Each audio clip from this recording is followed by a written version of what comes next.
सभी को प्रणाम। हम लोग आज का स्वाध्याय आरंभ करते हैं। सभी लोग कमर सीधी करके बैठ जाए, नेत्र बंद।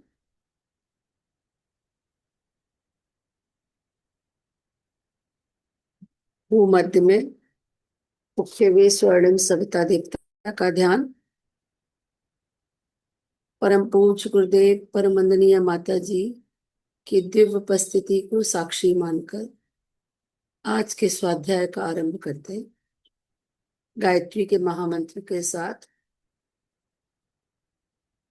ओम भूर्भुवः स्वाहा तत्सवितुर्वरेण्यं भर्गो देवस्य धीमहि धियो यो नः प्रचोदयात्। ओम गुरुर्ब्रह्मा गुरुर्विष्णु गुरुरेव महेश्वर गुरुरेव परब्रह्म तस्मै श्री गुरुवे नमः। तस्मै श्री गुरुवे नमः।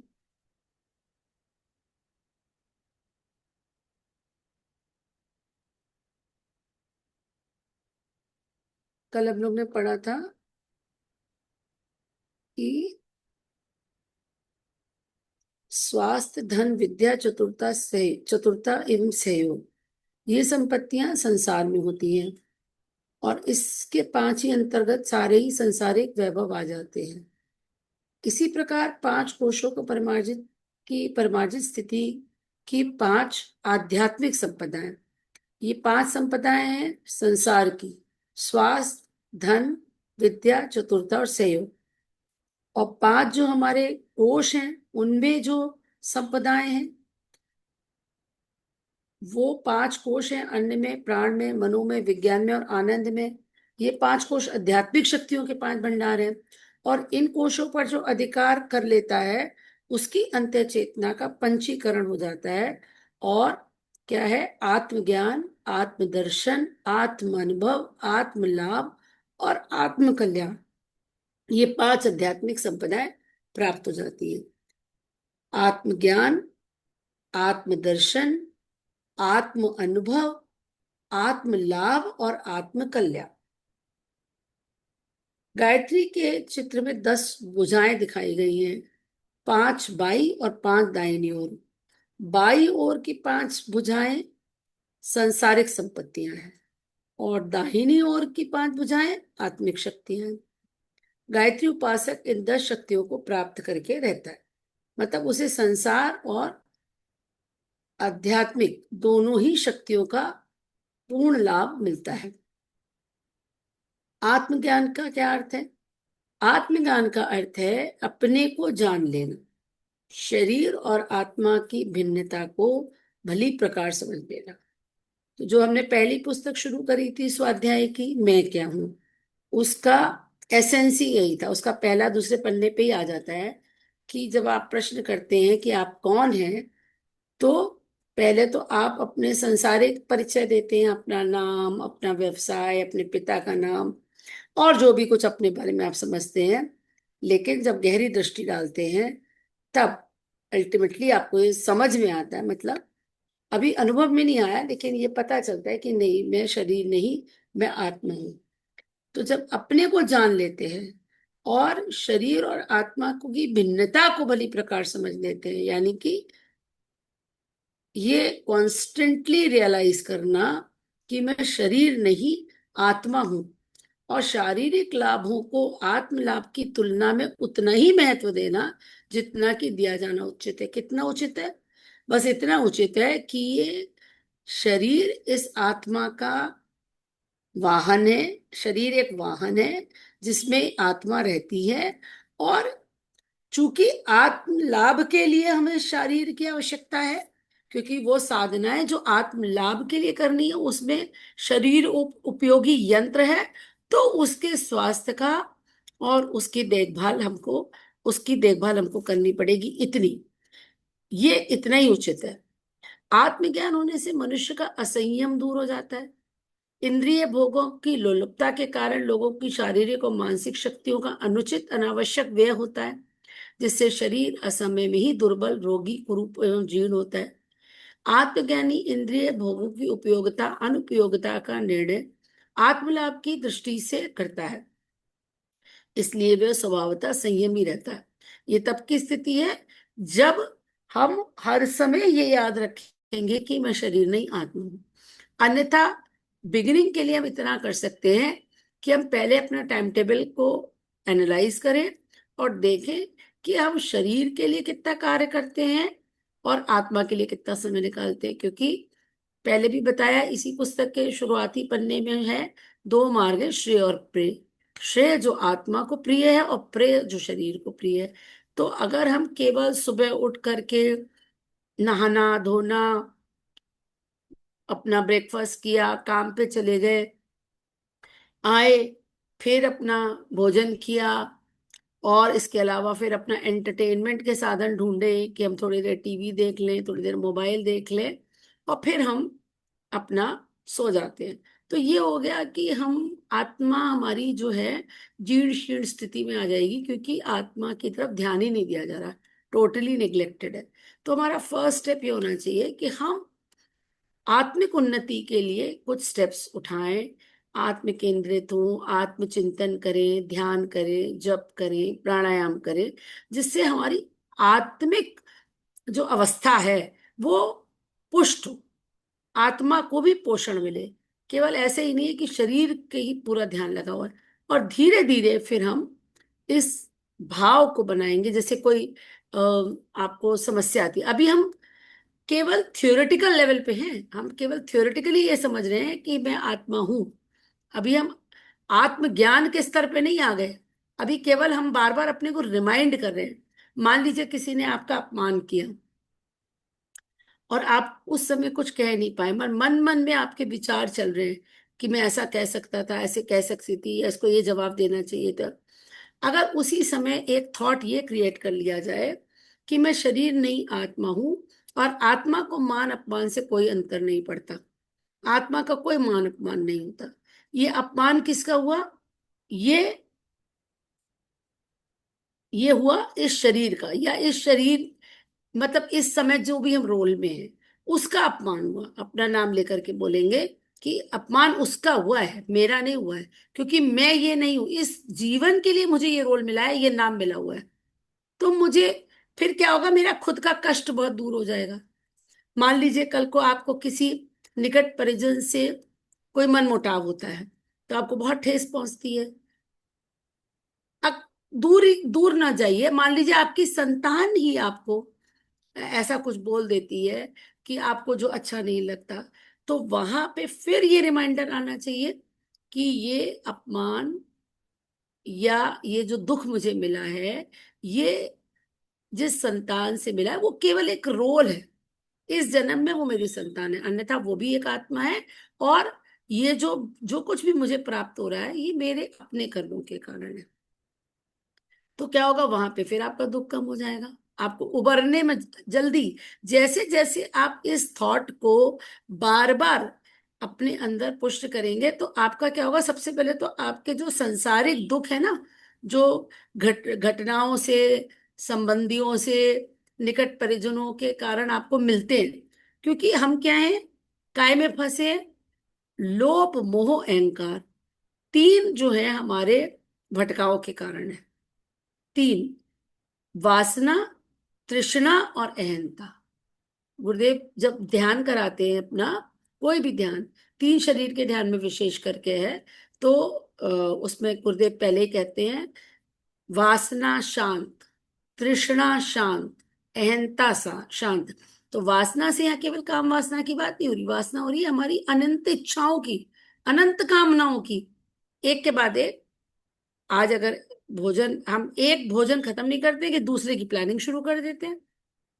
अभी लंच खत्म नहीं हुआ तो डिनर की प्लानिंग होने लगी कि अब डिनर में क्या बनेगा, है ना। तो ये इच्छाएं तो है, अनंत स्वाद की इंद्रिय जागृत हो रही है। फिर उसके बाद मान लीजिए एक लेवल पे हमारी कुछ हो भी गई पूर्ति, तो हमारी वो जो चाह है वो खत्म ही नहीं होती। और और और ये तृष्णा है। हमें कभी यही नहीं लगता कि नहीं अब हमारे पास पर्याप्त है? लगता है कभी ऐसा? नहीं भाई, अगर है, अगर इतने कपड़े हैं तो हमें लगता है नहीं और होने चाहिए।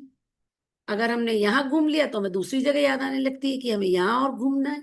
तो ये जो है तृष्णा। और तीसरा है अहंता। जब ये सब हमारे पास हम प्राप्त कर लेते हैं तो उसको दिखाने का जो भाव मन में आता है, अहंकार, वो अहंकार की पुष्टि है कि अगर मेरे पास इतना है तो लोगों को भी तो पता चलना चाहिए। और आजकल तो अहम की पुष्टि सबसे ज्यादा होती है इंस्टा और फेसबुक पे, कि अगर आज मैंने ये किया है। अब आप भाव देखिए, इसमें अलग अलग हो सकता है। कि एक जो भाव है वो ऐसा नहीं है कि सोशल मीडिया टोटल खराब ही है। सोशल मीडिया के लाभ भी हैं। जैसे आपने मान लीजिए कहीं हम लोग जैसे जाते हैं स्कूलों में प्रोग्राम करते हैं, कई जगह करते हैं, उसको भी डालते हैं फेसबुक पे, पर वहां इंटेंशन क्या है कि लोग मोटिवेट हो कि ऐसे भी हम अपने जन्मदिन को मना सकते हैं। या जैसे हम डॉक्टर्स क्या करते हैं गर्भ संस्कार का प्रोग्राम, तो ये मन करता है कि ये और डॉक्टर्स भी देखें, जिससे वो भी मोटिवेट हो कि हम अपने क्लिनिक में कर सकते हैं। है ना? एक तो ये भाव हुआ। या हमारे कई बार हम लोग कार्यकर्ताओं को मोटिवेट करने के लिए भी डालते हैं कि भाई अगर एक टीम ऐसा काम कर रही है, हमारी एक टीम, तो दूसरी टीम भी ऐसे बढ़े। लेकिन अगर हमारा भाव ये है कि भाई सब जाने कि ये हम आज फला जगह घूमने गए थे। आजकल तो कोई कार भी खरीदता है तो वो एक तो वो आजकल बड़ा एक सिस्टम हो गया, बड़ी सी चाबी वो पकड़ाएंगे कार वाले, और वो आपको टेप लगाएंगे, वहां फ्लावर्स लगाएंगे, पता नहीं क्या क्या नौटंकी, केक कटवाएंगे। मतलब it is quite unnecessary and not required actually. क्या है, ले लिया, ठीक है, हो गई, कार आ गई, बहुत अच्छी बात है। अब उसमें क्या भाव है कि दो बातें हैं कि आपने वो कार अपनी जरूरत के लिए ली है, कि वो कार आपने एक स्टेटस सिंबल के लिए ली है कि नहीं। तो उसमें अंतर आ जाएगा। तो अगर आपने जरूरत के लिए लिए तो आपको ये सब बेकार लगेगा, ये क्यों है। और जब आप, अगर आपने वाकई में स्टेटस सिंबल के लिए लिए कि आपको पता चलना चाहिए कि मेरे पास BMW है, कि मेरे पास मर्सिडीज है, या मेरे पास ये कार है, तो वो फोटो जरूर जरूर जाएगी आपकी सोशल मीडिया। तो आप इसको आप तुरंत चेक कर लीजिए अपने अंदर कि ये अगर हम कुछ डाल रहे हैं उस पे सोशल मीडिया पे, तो पर्पस क्या है, मेरा इंटेंशन मैटर करती है।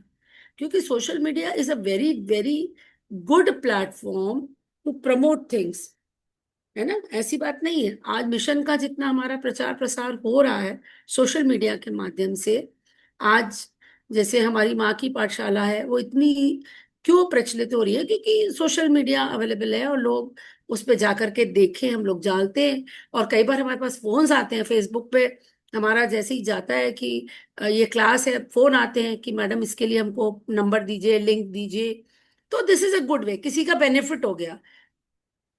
तो यहाँ पे यही देखना है कि हमें अपने विकारों पे जो कंट्रोल करना है। जैसे जैसे हम उससे अलग होंगे, तब हम आत्मज्ञान की तरफ एक एक स्टेप बढ़ाएंगे। तो रिमाइंड करना है अपने आप को, बार बार बार बार रिमाइंड करना है। और ये रिमाइंडर क्या है ना, दुख की परिस्थिति में ज्यादा होता है। अगर आपकी सब कुछ स्मूथ चल रहा है तो थोड़ा मुश्किल है रिमाइंडर, फिर हम उसमें डूबे रहते हैं थोड़े से। है ना? तो अगर कोई परिस्थिति ऐसी आती है जो अंदर तक झकझोरती है, तब ये रिमाइंडर जो होता है वो हमारे दुख को कुछ हद तक कंट्रोल कर पाता है। थोड़ा सा हमको संबल मिलता है कि कोई बात नहीं, ये तो शरीर के साथ हो रहा है जो हो रहा है। अगर दर्द ही है, अगर मान लो कहीं दर्द ही है, घुटने में दर्द है, पीठ में दर्द है, फिर मुझे नहीं हो रहा दर्द, ये शरीर को, आप इसको ट्राई करिएगा।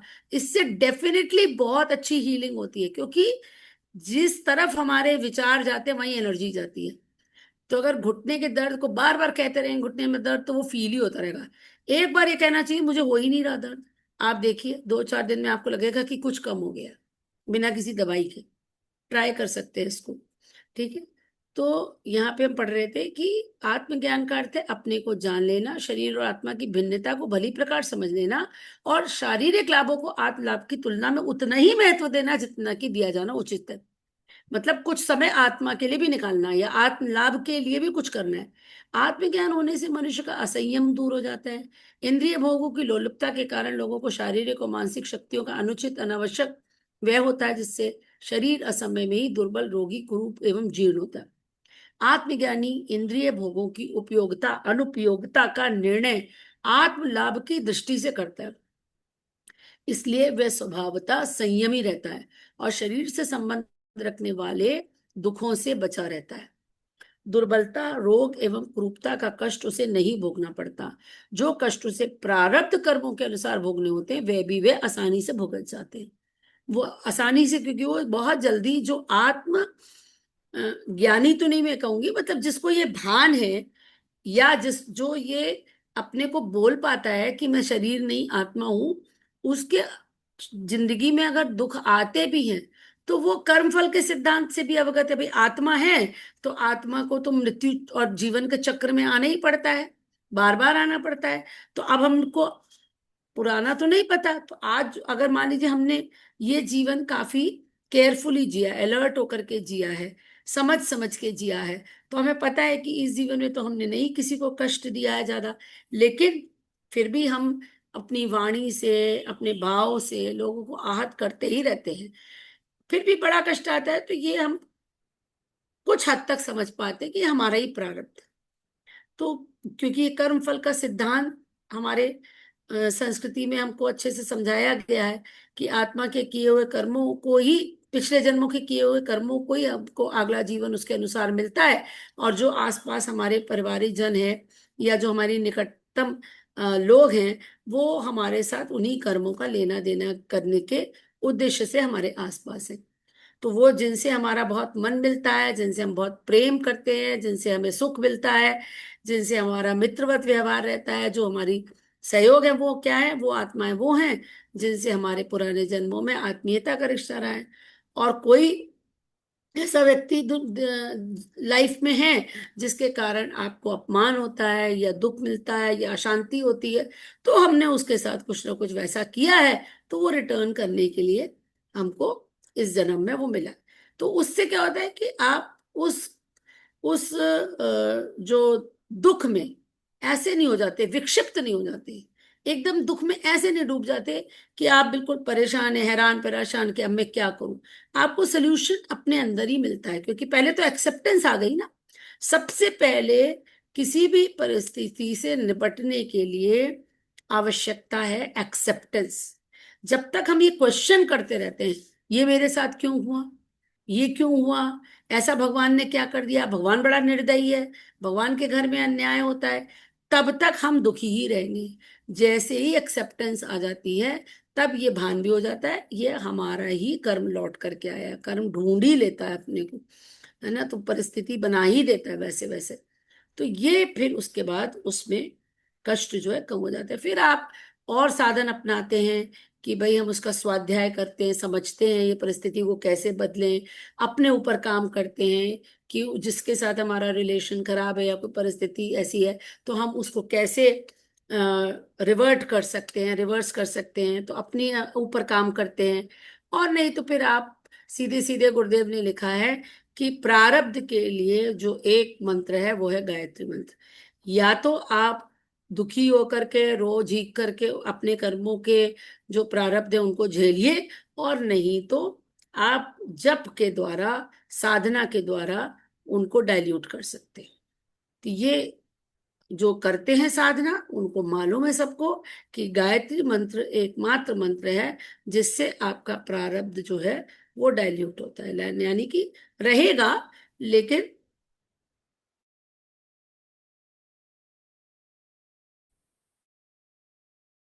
आत्मदर्शन। आत्मदर्शन का क्या तात्पर्य है, अपने स्वरूप का साक्षात्कार करना। अब पहला था आत्मज्ञान, है ना।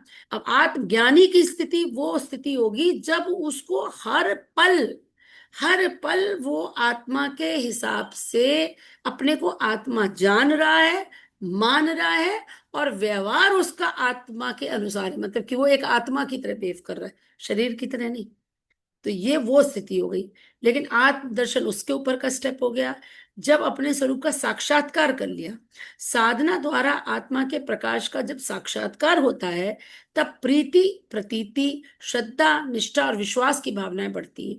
कभी भौतिकतावादी, कभी अध्यात्मवादी होने की डांवाडोल मनोदशा स्थिर हो जाती है, और ऐसे गुण, कर्म, स्वभाव प्रकट होने लगते हैं जो एक आत्मदृष्टि वाले व्यक्ति के लिए उचित है। उस आत्मदर्शन की द्वितीय भूमिका में पहुंचने पर दूसरों को जानने, समझने और उन्हें प्रभावित करने की सिद्धि मिल जाती है।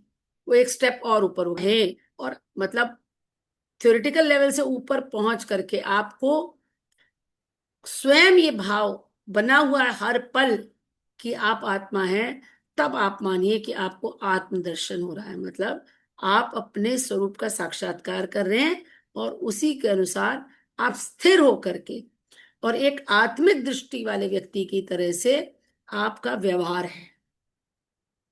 जिसे आत्मदर्शन हुआ है, उसकी आत्मिक सूक्ष्मता अधिक व्यापक हो जाती है, और संसार के सब शरीरों में अपने को समाया हुआ देखता है। फिर वो हानि लाभ नहीं देखता, फिर उसकी सांसारिक बुद्धि नहीं चलती। वो तो अंतःकरण के भाव के अनुसार व्यवहार करता है। सबके अंदर सबको समान दृष्टि से देखता है। सबके अंदर अपना दर्शन और अपने अंदर सबका दर्शन वाला जो भाव है वो उसका जागृत हो जाता है। जैसे अपने मनोभाव, आचरण, गुण, स्वभाव, विचार और उद्देश्य अपने को मालूम होते हैं, वैसे ही दूसरों के भीतर की सब बातें भी अपने को मालूम हो जाती हैं। ये एक उच्च आत्मिक स्थिति है। जब आप आत्मदर्शन कर लेते हैं, तो आपका ऑरा बहुत बड़ा हो जाता है। ऑरा बड़ा होना क्या है कि आपको दूसरे के मन की बातें पता चलने लगती हैं, और आप हर परिस्थिति में दूसरे के मनोभावों को समझते हुए आप उसको व्यवहार करते हैं, और स्थिर स्थिति होती है। ये नहीं जैसे अभी आत्मज्ञान, हम आत्मज्ञान प्राप्त करने की दिशा में है, तो हम कभी कभी आत्मज्ञानी की तरह बिहेव करते हैं, कभी कभी पूर्ण सांसारिक हो जाते हैं। कभी कभी हमारा स्वार्थ सामने आ गया, तो हम सांसारिक व्यक्ति की तरह से बात करने लगते हैं। तो वो आत्मदर्शन वाली स्थिति में नहीं होता, वो तो आत्मज्ञान प्राप्त कर चुका। तो अब वो हर स्थिति में एक जागृत आत्म आत्म मतलब आत्मिक दृष्टि से जागृत, जिसको ये भान है, हर समय भान है कि मैं आत्मा हूं, वो उस तरह से व्यवहार करेगा। इसीलिए कहा है कि जिससे आत्मदर्शन हुआ है, उसकी आत्मिक सूक्ष्मता अधिक व्यापक हो जाती है। वह संसार के सब शरीरों में अपने को समाया हुआ देखता है। जैसे अपने मनोभाव, आचरण, गुण, स्वभाव, विचार और उद्देश्य अपने को मालूम होते हैं, वैसे ही दूसरों के भीतर की सब बातें भी अपने को मालूम हो जाती हैं। साधारण मनुष्य जिस प्रकार अपने शरीर और मन से काम लेने में समर्थ होते हैं, वैसे ही आत्मदर्शन करने वाला मनुष्य दूसरों के मन और शरीरों पर अधिकार करके उन्हें प्रभावित कर सकता है। मतलब वो इन्फ्लुएंस कर सकता है आपको, क्योंकि आत्मिक दृष्टि से वो आपसे बड़ी चढ़ी स्थिति में है ना। तो उसका कॉन्फिडेंस, उसका विवेक, उसकी कहना चाहिए मेंटल इमोशनल पावर्स, और आत्मिक आत्मिक शक्ति भी उसकी बहुत बड़ी चढ़ी स्थिति में है, तो वो बाकी लोगों को प्रभावित कर सकता है। आत्म अनुभव कहते हैं, अब तीसरा आ गया आत्म अनुभव। कहते हैं अपने वास्तविक स्वरूप का क्रियाशील होना, अपने अध्यात्म ज्ञान के आधार पर ही अपनी वाणी, क्रिया, योजना, इच्छा, आकांक्षा, रुचि एवं भावना का होना। आमतौर से लोग विचार तो बहुत ऊंचे रखते हैं, पर बाह्य जीवन में अनेक कारणों से उन्हें चरितार्थ नहीं कर पाते। उनका व्यवहारिक जीवन गिरी हुई श्रेणी का होता है। किंतु जिन्हें आत्म अनुभव होता है, वे भीतर बाहर से एक होते हैं। अब इसको आप प्रैक्टिकली, अभी आप उस स्तर पे नहीं पहुंचे, हम सब आत्मज्ञान या आत्मदर्शन नहीं हुए, लेकिन ये जो व्यवहार है, ये करने से भी आप एक स्टेप अपनी आत्मा के पास पहुंचते हैं, और वो है जो लिख रहे हैं गुरुदेव, बाह्य और आंतरिक जीवन का एक रूप होना। आपके जो अंदर आपके मन विचार कर्म में अगर एक रूपता आने लगेगी, मन विचार मतलब भाव विचार और कर्म में जैसे जैसे एक रूपता आने लगेगी, उसमें कोई आडंबर, कोई कृत्रिमता या कोई दिखावा या कोई छल कपट नहीं है। आप जितने सहज सरल होते जाएंगे, मतलब अब इसका मतलब ये नहीं है कि जहाँ जैसे अंदर जो विचार आया वो सब आपके सामने आप प्रकट ही कर दे। कहने का मतलब ये है कि आपके ये नहीं है कि अंदर चल कुछ रहा है, आप बोल कुछ रहे हैं, पर ये विवेक तो जागृति रहता है कि आपको कहाँ बोलना है कहाँ नहीं बोलना है, वो अलग बात है। लेकिन आपको हर समय दिमाग में कोई प्लॉटिंग नहीं चल रही है कि एक मैनिपुलेशन जिसे कहते हैं ना, कि हर समय ये नहीं चल रहा है कि नहीं नहीं यहाँ ये नहीं बोलना है, या ये मुझसे नाराज हो जाएगा, या मुझे इसको बड़ा खुश करना है। जिसे कहते हैं ना पीपल प्लीजिंग एटीट्यूड। आप जितने अंदर बाहर से एक होंगे, तो उतने आप सरल और सहज होते चले जाएंगे। तो ये आत्म अनुभव भी व्यक्ति का गुण भी है। यहाँ हम अगर प्रयास करेंगे तो हम धीरे धीरे निष्कपट होते चले जाएंगे। तो आत्म अनुभव कहते हैं अपने वास्तविक स्वरूप का क्रियाशील होना, अपने अध्यात्म ज्ञान के आधार पर ही अपनी वाणी क्रिया योजना इच्छा आकांक्षा रुचि एवं भावना का होना। अध्यात्म ज्ञान के आधार पर आमतौर से लोग विचार तो बहुत करते हैं। अब ये इसमें अध्यात्म ज्ञान के अनुसार मतलब हो गया, इसमें आपको संसारिक बुद्धि नहीं लगेगी फिर, कि ये नहीं कि इसमें मेरा हानि है कि मेरा लाभ है, इससे संबंध बना ले तो इससे मुझे फायदा हो जाएगा, ये काम कर ले तो इससे मुझे ये मेरे कॉन्टैक्ट्स डेवलप हो जाएंगे, यहाँ से मुझे ये फायदा हो। ये वो वाली बात नहीं हो रही है। यहाँ वही वाली बात हो रही है कि जो अंदर से अंतःकरण की आवाज होगी, उसको अनुसार आप रास्ता चलेंगे। उसमें आपका नुकसान भी हो सकता है, उसमें ऐसा नहीं है कि आपका हर समय लाभ ही होगा। उसमें आपका सांसारिक दृष्टि से नुकसान भी दिखेगा, लेकिन चूंकि वो अंदर की आवाज है, आपको पता ही आपकी आत्मा की आवाज है और ये अनुभव है आपको, तो आप उसी के अनुसार कार्य करेंगे। उनका व्यवहार जीवन गिरी हुई श्रेणी उनका होता है, किंतु जिन्हें आत्म अनुभव होता है वे भीतर बाहर से एक होते हैं। उनके विचार और कार्यों में तनिक भी अंतर नहीं होता है। जो विघ्न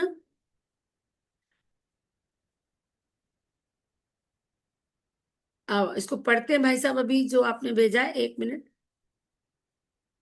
मैसेज में, एक मिनट ये पहले ये पैराग्राफ कंप्लीट कर ले, फिर वो पढ़ते हैं जो भाई साहब ने भेजा है इसमें। हम्म।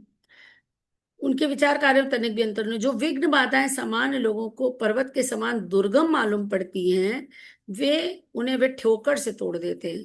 उनका जीवन ऋषि जीवन बन जाता है। अब योगेंद्र भाई साहब लिख रहे हैं, happiness is a self choice and a process in which we try to harmonise ourselves in a given situation, thing or person to feel good.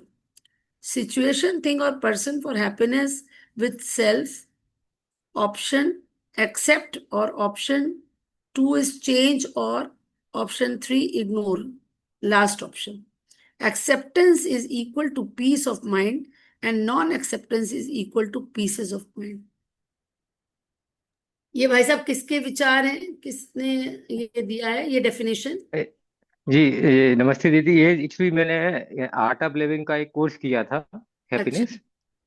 तो उसमें था ये चीज कि हम्म। बेसिकली जब हम एक ही चीज में मर जाते हैं, जो बोला कि मेरे साथ ऐसा क्यों हुआ, हम्म। मेरे ऐसे क्यों हैं, मेरे बॉस ऐसे क्यों हैं, मेरे साथी क्यों होता, मेरी बीवी ऐसी क्यों है, मेरे पड़ोसी ऐसे क्यों, हम पहली स्टेज पे फंस जाते हैं और अपने आप से लड़ाई करते रहते हैं।